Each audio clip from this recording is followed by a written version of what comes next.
Once upon a time, there was a man named John who had big dreams of becoming a successful entrepreneur. He had read all the books, listened to all the podcasts, and attended all the seminars on how to start a business, but he never seemed to make any progress. One day, John was browsing through social media when he came across an old friend from high school who had just launched a successful business. Feeling envious, John decided to reach out to his friend for advice. His friend was more than happy to help, and they arranged to meet up over coffee. John eagerly asked his friend for tips on how to start a successful business, expecting to hear about marketing strategies or fundraising tactics. Instead, his friend simply said, "Just start." John was confused. "What do you mean, just start?"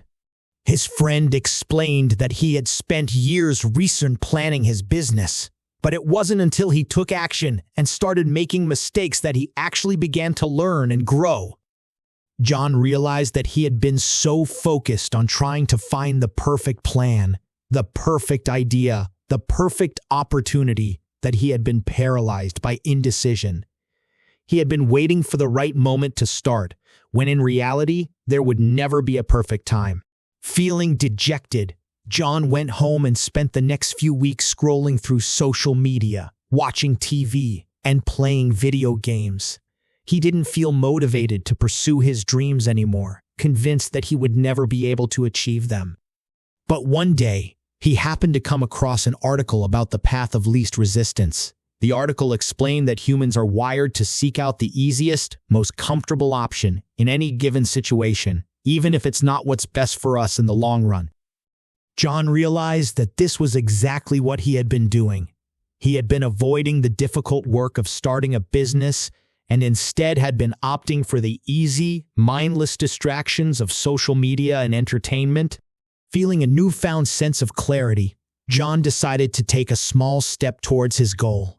He spent an hour researching different business ideas and ended up jotting down a list of potential ventures. It wasn't much, but it was a start. Over time, John began to take more and more action. He started reaching out to potential business partners, attending networking events, and even creating a basic website for his idea. Some days were more productive than others, but he made a conscious effort to keep moving forward, even if it was just a tiny step. Eventually, John's hard work paid off. His business idea began to take shape, and he launched a successful startup that changed the lives of many people. John realized that while motivation and inspiration were important, they weren't enough on their own. Sometimes, it's the difficult, unglamorous work of taking action that can make all the difference. It's about recognizing the path of least resistance and actively choosing to take the harder, more challenging route. So if you're feeling stuck or unmotivated, remember that taking action, no matter how small, can be the key to breaking out of the cycle of motivation.